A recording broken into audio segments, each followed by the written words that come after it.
Hello students, so I hope आप लोग enjoy कर रहे हैं। This is our fourth video in the series of some applications of trigonometry of class 10। और 3 videos हम बना चुके हैं, तो अगर आपने नहीं देखा है तो आप जाके प्लेलिस्ट में चेक कर सकते हो। एंड उसके अलावा अगर बेसिक्स में कोई चैलेंज है ट्रिग्नोमेट्री के बेसिक्स में, देयर इज अनदर वीडियो, आप उसको भी चेक कर सकते हो। नाउ अब आज इस वीडियो नंबर 4 में हम करेंगे एनसीईआरटी के questions. And NCERT questions from question number 11 to the last question, question number 16, some applications of trigonometry exercise 9.1। चलो, stay tuned with me and let's do the questions without wasting any time. um, तो मेरा हम लोग इसमें कर क्या रहे हैं, किस स्टाइल से कर रहे हैं, मैं वर्ड प्रॉब्लम्स को रीड कर रहा हूँ, उनको डीकोड करने में आपकी हेल्प कर रहा हूँ। मेरा मेन मोटो वर्ड प्रॉब्लम्स को डीकोड करना है। वर्ड प्रॉब्लम को अगर आपको समझने में प्रॉब्लम आती है तो this video is 100% for you, because I will ensure that word problem आपको समझ में आने लग जाए। उसके बाद में उसका calculation is not a major task.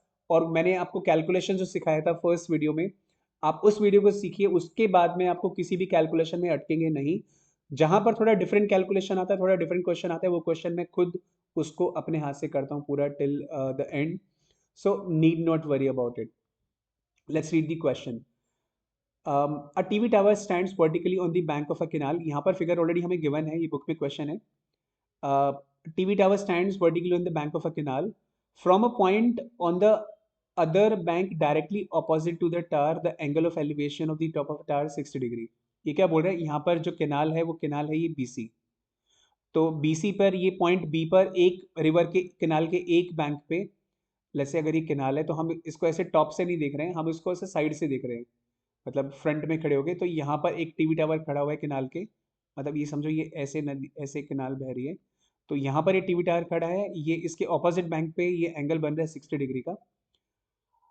From a point on the other bank directly opposite to the tower, तो वो टार के बिल्कुल डायरेक्टली, अगर यहाँ पर टार है तो इसके बिल्कुल डायरेक्टली ऑपोजिट है। यहाँ से एक एंगल बन रहा है, तो ये 3D फिगर आपको उस तरह से देखना पड़ेगा, लाइक टार ऐसे खड़ा हुआ है लाइक दिस।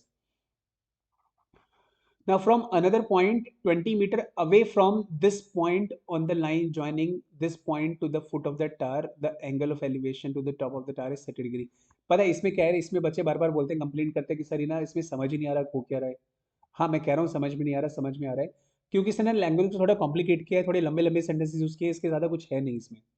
देखो, अगर ध्यान से देखो, मैं एक बात बता रहा हूँ, उस बात को पढ़ने सुनने के बाद में फिर क्वेश्चन को दोबारा पढ़ना, तो आपको पता लगेगा यार एक्चुअली क्वेश्चन में कुछ नहीं है। यहाँ पे क्या बोल रहे हैं, मैं आपको बोलता हूँ ना कि ऑब्जर्वर कहाँ पर है और ऑब्जर्व्ड क्या है, मतलब ऑब्जेक्ट क्या है। आप खाली ऑब्जेक्ट पे ध्यान दो अपना कि ऑब्जेक्ट क्या है और ऑब्जर्वर कहाँ पर है, ऑब्जर्वर कहाँ पर है, राइट। इन चीजों का अगर आप ध्यान देंगे तो फिर आपको इसमें चैलेंज नहीं आने वाला। पहले इसने बोला ऑब्जर्वर कहाँ पर है। Let me just remove all this, let me clean this. सबसे पहले इसने बोला कि ये किनाल के एक बैंक पे this this is the tower. फिर यहाँ पर ऑपोजिट साइड में एक ऑब्जर्वर है, इस पॉइंट से जब टावर के टॉप को देखा गया तो एंगल 60 डिग्री बन रहा है। उसके बाद क्या बोल रहा है, फ्रॉम अनदर पॉइंट। अब ये अनदर पॉइंट कहाँ पर है, this is 20 meter away from this point, ये वाले पॉइंट से जो ऑलरेडी पॉइंट की बात की है इसने, सी पॉइंट से यहाँ से 20 मीटर अवे है। और अवे किस डायरेक्शन में, टूवर्ड्स और against. From the point line joining this point two the foot of the tower, तो मतलब यहाँ से ये 20 मीटर अवे एक पॉइंट है, दिस इज द पॉइंट। और यहाँ से the angle of elevation is 30 degree. तो कहने का मतलब लैंग्वेज पे थोड़ा सा ध्यान दो, इसको just read between the lines, so you will find that अगर ये एक टार है, मैं इसको फिर से ड्रॉ कर लेता हूँ, ये एक टार है, ये एक इतना इतने विड्थ की किनाल है। इस किनाल में यहाँ से एक एंगल देखा तो बैंक के ऑपोजिट साइड से तो एंगल 60 डिग्री बन रहा है। यहाँ से और 20 मीटर आगे गए और इसी लाइन पे रहना है, लाइन को छोड़ना नहीं है। वहां से जब उस पॉइंट से ऑब्जर्व किया गया टार के टॉप को तो एंगल मिला 30 डिग्री। ये बेसिकली इस क्वेश्चन का लैंग्वेज है, और इसमें कुछ खास फन्ने खा वाली बात है नहीं। देखो, तो अब इसने बोला find the width of the canal, तो बच्चे अब इसमें ये भी परेशान होते हैं कि sir width of the canal हमें कैसे पता लगे कौन सा है। तो भाई अगर आपने क्वेश्चन को ध्यान से पढ़ा और ध्यान से समझा है तो आप समझ जाएंगे कि ये विड्थ ऑफ द कैनाल है।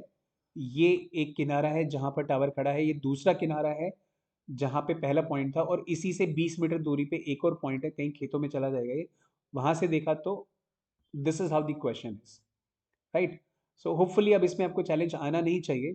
You can assume this to be X, you can assume this to be H, और आप एक्स और एच का रेशो निकालेंगे पहली बार में। Like H over X is 1060 का मतलब √3, तो H is X √3, and then you will substitute this ratio in the other equation, जहाँ पर हम बनाएंगे H upon X plus 20 equal to 1030, that means 1/√3। Directly इसको ऐसे कर सकते हो आप, राइट?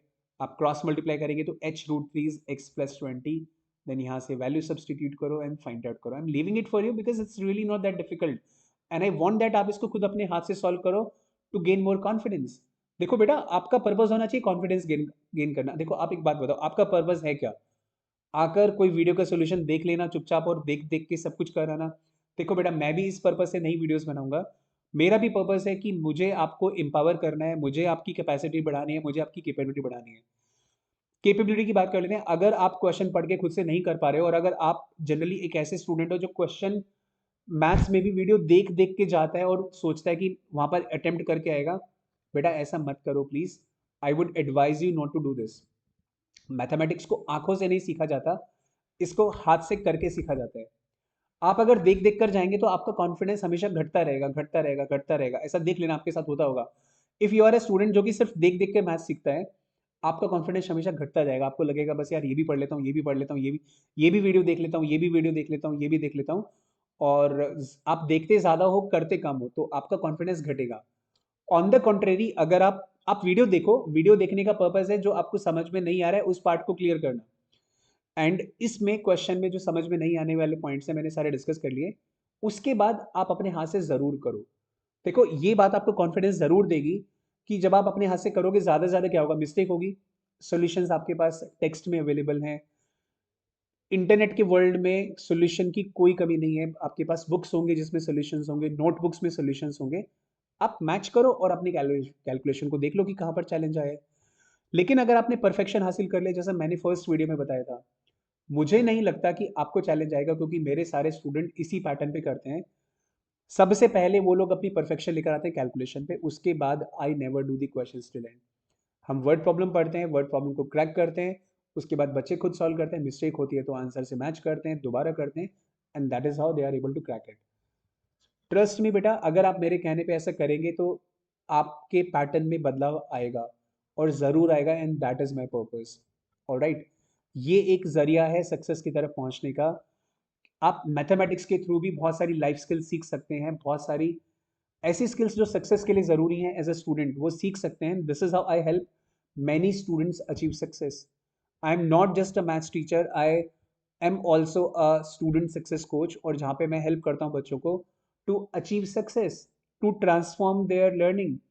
जिस तरह से वो सीख रहे हैं उसमें जो भी गलतियां हैं वो बच्चे करते हैं, I help them to become more capable, to become to have more capacity, जिसमें कि वो कम टाइम में ज़्यादा काम कर पाते हैं, कॉन्सेप्ट्स में क्लैरिटी ला पाते हैं। This is what is my goal. Anyhow, let's not deviate from the objective of this particular video. Now let's move on to the next question. Question number 12. From the top of a 7-meter high building, the angle of elevation of the top of a cable tower is 60 degree, and the angle of depression of its foot is 45 degree. Determine the height of the tower. वही बात आ जाती है कि यहाँ पर एक tower है, एक बिल्डिंग है, तो छोटी कौन सी है, बड़ी कौन सी है, चलो हमें नहीं पता है। I am sorry for I am coughing, तो मेरा गला थोड़ा बैठा हुआ है। From the top of a seven metre high building, the angle of elevation, एक बिल्डिंग है एक टावर है, चलो मैं बराबर ले रहा हूँ फिलहाल दोनों को। बिल्डिंग 7 मीटर ऊंची है, इसकी हाइट है 7 meter. The angle of elevation of the top of a cable tower, cable tower के टॉप का एंगल। अब देखो, आप किसी बिल्डिंग की छत पे खड़े हो, यहां से आप किसी दूसरी चीज को ऑब्जर्व कर रहे हो, और उसका एंगल ऑफ एलिवेशन है। मतलब इमेजिन करो मैं अभी छत पर बैठा हूं, और छत पर बैठने के बाद मुझे किसी दूसरी टावर या बिल्डिंग को देखने के लिए एंगल ऑफ एलिवेशन लगाना पड़ रहा है उसकी छत को देखने के लिए। इसका मतलब जो सामने वाली छत, जो सामने वाली बिल्डिंग है, सामने वाली जो टावर है, वो मेरी बिल्डिंग से ऊंची है, तभी तो मुझे उसकी छत को देखने के लिए ऊपर देखना पड़ रहा है। सिंपल, आप इसको ऐसे कॉमन सेंस देखो। हमें ना मैथमेटिक्स में कॉमन सेंस नहीं छोड़ना चाहिए। तो ये बिल्कुल ऐसा सिंपल है। 7 मीटर ऊंची बिल्डिंग के टॉप पे बैठ के मुझे सामने वाली बिल्डिंग या टावर को देखने के लिए ऊंचा देखना पड़ रहा है, एंगल ऑफ एलिवेशन। इसका मतलब सामने वाली बिल्डिंग ऊंची है मेरी बिल्डिंग से। From the top of a 7-meter high building, the angle of elevation of the top of a cable tower is 60 degree. And the angle of depression of its foot is 45 degree. ये बिल्कुल वो वाली condition आ गई जो हमने example वाले question में ली थी, जहाँ पे यहाँ कुछ शरारती बच्चे खड़े थे और वो सामने वाली बिल्डिंग को ऑब्जर्व कर रहे थे। ये एंगल ऑफ डिप्रेशन, अब देखो बड़ी देर बाद एंगल ऑफ डिप्रेशन का यहाँ पर जिक्र आ रहा है। अभी तक सारे एंगल ऑफ एलिवेशन थे, ये पहला एंगल ऑफ डिप्रेशन आ रहा है। This angle of depression is 45 degree, this angle of elevation is 60 degree. Determine the height of the tower, tower की हाइट निकालनी है। So it would be very easy, आप इसको दो पार्ट्स में ब्रेक कर सकते हो। You can call it X, you can call it Y. So height will be, height of the tower will be X plus Y. X कैसे निकलेगा, Y कैसे निकलेगा, देखो ये आपको 7 गिवन है, तो दैट मीन्स ये, अरे वाई तो निकालने की जरूरत नहीं है ना, क्योंकि वाई तो 7 है ऑलरेडी ना। अगर वाई 7 है तो आप वाई 7 से आप एक काम करो, इसको ले लो, लेट्स कॉल इट पी। तो आप यहाँ से 7 से पी निकालो इस वाले ट्राइंगल में। व्हेन यू फाइंड पी, देखो ये 45 डिग्री है, तो ये भी 7 हो जाएगा। तो अब इस वाले ट्राइंगल में आपको पता है ये 7 है। सो एक सेकेंड में बड़ी फिगर बनाता हूँ।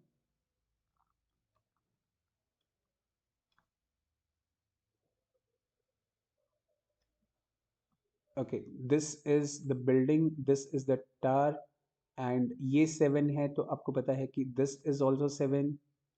एंड हम सिर्फ इसको h बोल लेते हैं for the time being. Let's call it h and let's call this one to be x। ये दोनों x हो गए। नाउ अब हमें करना क्या चाहिए,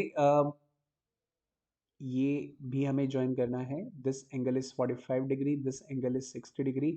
सो अब देखो यहाँ पर ये वाला एंगल 45 डिग्री है नीचे वाले ट्रायंगल में। सो दिस इज 7, तो आपको पता है कि ये भी 7 हो जाएगी।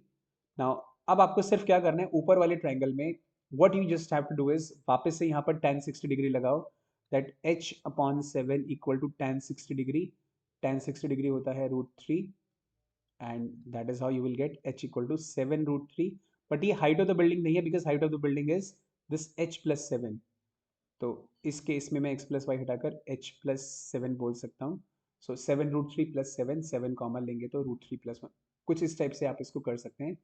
Now let's move on to the next question. आप लोग सोच रहे होगे कि सर आप सॉल्व कर क्यों नहीं रहे हो, पर्पस मैंने बता दिया है। आई थिंक शिल not repeat this again and again. Question number 13, as observed from the top of a 75-meter high lighthouse, from the sea level, the angle of depression of two ships are 30 degree and 45 degree.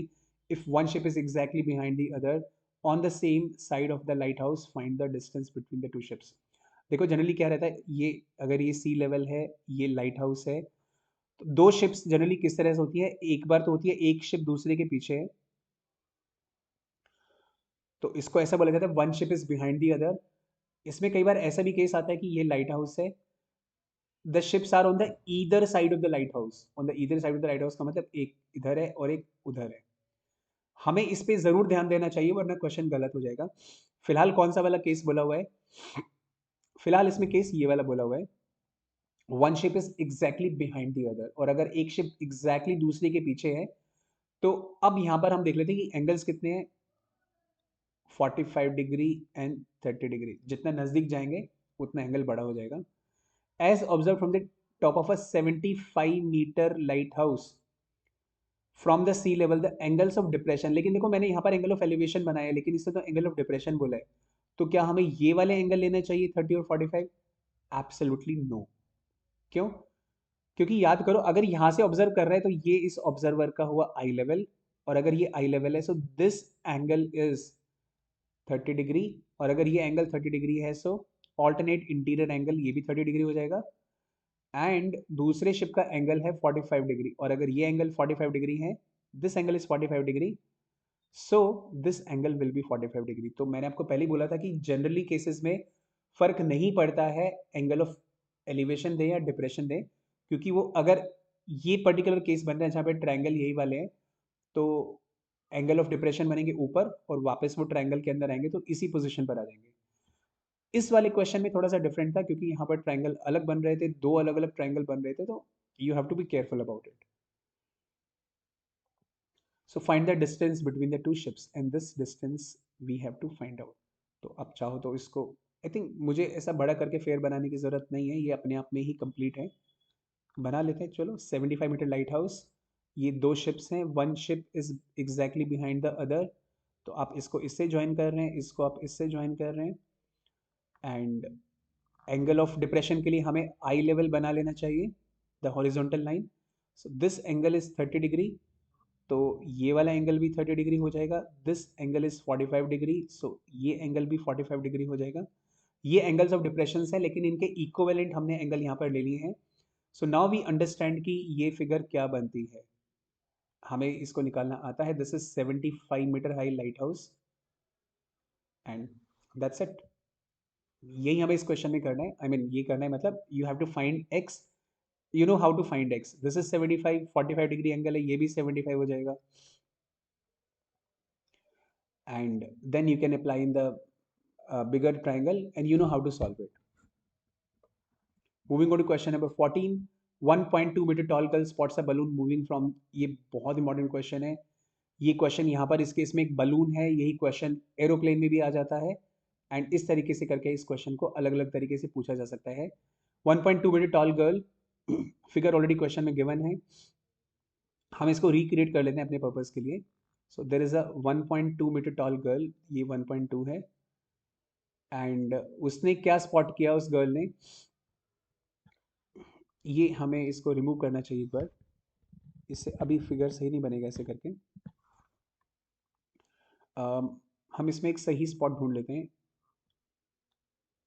Okay, now there is a 1.2 metre tall girl and उस girl ने क्या spot किया, उसने पहले इसमें देख लेते हैं रफ फिगर में, एक ये बलून उड़ रहा है, उसने बलून को ऑब्जर्व किया जो कि हॉरिजॉन्टली उड़ रहा है। देखो आप क्वेश्चन में पढ़ेंगे तो यहाँ पर साफ साफ लिखा है। अभी कई बार बच्चे सोचते हैं कि अच्छा बलून उड़ रहा है, तो बलून अगर ऐसे है तो बलून उड़ के ऐसे जा रहा है, ऐसे भी हो सकता है ना कि बलून का रास्ता ये है या फिर ऐसे बिल्कुल सीधा ऊपर उड़ रहा है।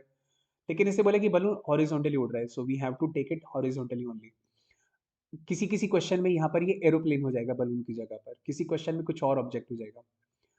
सो 1.2 metre tall girl spots a balloon moving with the wind in a horizontal line at a height of 88.2 meters. इसकी हाइट भी हमें गिवन है 88.2 meters from the ground. The angle of elevation of the balloon from the eyes of the girl at an instant is 60 degree. अब girl ने इसको देखा तो 60 degree इसने देखा यहाँ पर। After some time the angle of elevation reduces to 30 degree. अभी दूर जाएगा तो 30 डिग्री एंगल बनेगा, अभी दूर गया, so now this angle is 30 degree. पहले ये वाला एंगल 60 डिग्री था, ये this was 60 degree. After some time the angle reduce 30 degree, find the distance travelled by the balloon during the interval. तो आपको ये डिस्टेंस आपको फाइंड आउट करना है। So let's create this figure. Let's say अभी balloon यहाँ पर है, यहाँ से बलून उड़ के यहाँ पर आ गया एंड ये हमने बनाया एंगल। हमें जहाँ से गर्ल की आई लेवल है वहाँ पे भी हमें एक हॉरिजॉन्टल लाइन ड्रॉ करनी पड़ेगी। दिस इज 1.2 मीटर्स एंड अभी ये जो एंगल बन रहा है, this angle is 60 degree. Now after some time जब ये बलून यहाँ पर आ गया, अब गर्ल ने बलून को फिर से देखा, सो now this angle becomes 30 degree. तो ये दो ट्राइंगल्स हम यहाँ पर यूज करने वाले हैं and we do not require this, but हम एक डॉटेड लाइन से बना लेते हैं। So this is how this figure will be drawn and special कुछ खास इसमें है नहीं। पूरी हाइट अगर 88.2 है तो उसमें से 1.2 माइनस कर देंगे, so this will remain 87। Now because of this 87 आप बड़े वाले ट्राइंगल में ये बड़ी साइड निकाल लेंगे, then you will apply the same in छोटे वाला triangle. So let's take this to be x and I believe इसमें आपको कोई चैलेंजेस नहीं आएंगे if you can crack the figure. Let's do the question number 15 and 16 very quickly. A straight highway leads to the foot of a tower. A man standing at the top of the tower observes a car at an angle of depression of 30 degree, which is approaching the foot of the tower with a uniform speed. 6 seconds later, the angle of depression of the car is found to be 60 degree. Find the time taken by the car to reach the foot of the tower from this point. देखो ध्यान से पढ़ो, एक car approach कर रही है एक building को, यहाँ पर खड़ा होकर एक आदमी, एक पर्सन है, तो ये उसका eye level. The car is moving from here to here. तो जब कार यहाँ थी तो उसने कार को ऐसे देखा, अब कार यहाँ पर आ गई, उसने कार को ऐसे देखा। The angles are given to be 30 degree and this is 30 degree and what is the other angle 60 degree. So 30 degree से 60 डिग्री एंगल हो गया। अब इसको कई बार बच्चे क्या लिख देते हैं, इसको 6 सेकेंड्स लिख देते हैं, बोलते हैं कि ये दिस इज 6 सेकेंड, लेकिन ये गलत हो जाएगा 6 सेकेंड बोलना, बिकॉज 6 सेकेंड टाइम लगा है and this is the distance, this is not appropriate, right. तो फिर क्या करना चाहिए, बात करते हैं। तो I hope the question is clear कि भाई यहाँ पर खड़ा होकर एक पर्सन ऑब्जर्व कर रहा है एक कार को, जो कि यहाँ से लेके अभी यहाँ पर आ गई है, एंगल 30 डिग्री से 60 डिग्री बन गया है, 6 सेकेंड उसको आने में लगे हैं। तो कितना टाइम और लगेगा, देखो यहाँ पे ना आपको डिस्टेंस फाइंड करने की कोई ज़रूरत नहीं है, आपको डिस्टेंस मिलेगा भी नहीं। आप इसको x ले लो और इस डिस्टेंस को आप ले लो y। मैं बहुत सिंपल तरीका आपको बता रहा हूँ इस क्वेश्चन को अटेम्प्ट करने का। अगर आप इमेजिन करो आपकी कार बिल्कुल एक फिक्स स्पीड पे जा रही है, आपने ये डिस्टेंस ट्रेवल किया, अब आपने इसका डबल डिस्टेंस ट्रेवल किया, अगर इसमें आपको 10 सेकेंड लग रहे हैं, तो डबल डिस्टेंस को ट्रेवल करने में अगर ये x है और ये डबल डिस्टेंस यानी कि 2x है, तो इसमें कितना टाइम लगेगा, 20 सेकेंड्स। आपको यहाँ पर ये कॉन्सेप्ट यूज करना है, आपको एग्जैक्ट डिस्टेंस नहीं निकालना है, निकाल भी नहीं पाओगे। और अगर इसी का ट्रिपल डिस्टेंस ट्रेवल करे, जैसे ये डिस्टेंस है 3x, तो कितना टाइम लगेगा, मैंने बोला स्पीड सेम है तो लगेंगे 30 सेकेंड्स। एग्जैक्टली इस कॉन्सेप्ट के अलावा और कोई कॉन्सेप्ट ही नहीं है यहाँ पर। ऑलराइट, तो देखो इसको करना कैसे है, आप इसमें x और y का रिलेशन निकालो। जब आप x और y का रिलेशन निकालोगे तो आपको पता लग जाएगा कि जो y है which is the distance to be covered, वो x के रिलेशन में क्या है, उसका हाफ है, उसका डबल है, उसका ट्रिपल है, उसका 1/3 है, उसका 1/10 है, ठीक है।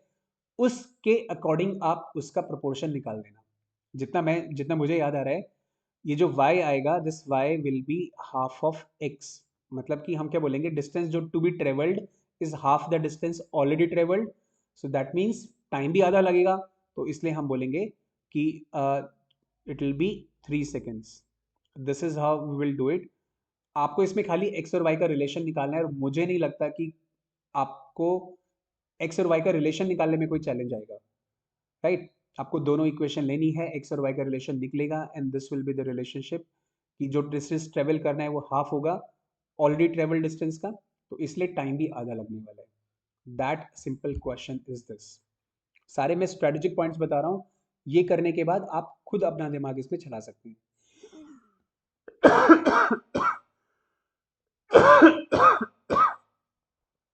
I'm sorry, please excuse me.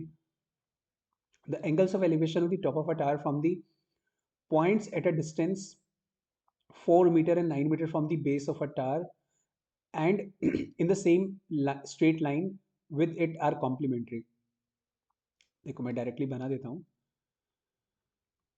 The angles of elevation of the top of a tower from 2 points at a distance of 4 meter and 9 meter, एक बिल्डिंग से 4 मीटर के ये एक डिस्टेंस पॉइंट है A, ये दूसरा पॉइंट है B, ये 4 मीटर के डिस्टेंस पे है और दूसरा वाला 9 मीटर के डिस्टेंस पे है। इस बार ये रिमेनिंग डिस्टेंस नहीं दिया है, टोटल डिस्टेंस दिया है। बिल्डिंग से ये पहला डिस्टेंस 4 है, दूसरा डिस्टेंस 9 है।